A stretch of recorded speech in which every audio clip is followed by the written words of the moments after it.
बहिनी के चलो तारा बहिनी का मोर हमारो का तारा ससुरा ओके तू दे गाले तारा मां चलो तारा मां मुआ तारा बहिनी का बाप रे बाप को तारा बहिनी के चलो भाई को तारा बहिनी के चलो बाय तारा ससुरा आजे समझे तारा बहिनी के चलो पते ना मां तो कोई गुरा तारा बहिनी अब बस साले तारा बहिनी के बुढ़ी चल तारा बहिनी तारा बदले को दिखे तारा बहिनी के बुढ़ी नाम तारा मुआ मुआ तारा बहिनी के ऐसा बोल दे तारा बहिनी के बैठ बैठ बैठ बैठ बैठ बैठ हौसले तो हलवा के बिटिया भेलो तारा माथा का तारा बहिनी के तो बैठ बैठ बहिनी के बैठ आराम से अरे खून का खाना तारा बहुत तार गर्मी छुआ दे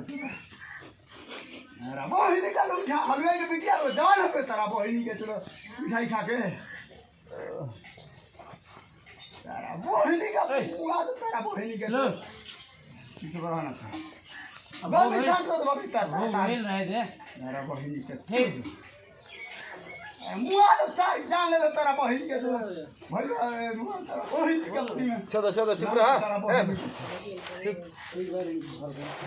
मोबाइल तारा मोबाइल मारे तारा बहिनी से जल्दी सुता के मुआ सारे तारा बहिनी का अच्छा दूर हुए के बिना तारा पर जामुन खाता तारा रंगाई बनाता मां के तारा बकुल तार छोड़ा देबे छी तारा बहिनी के चल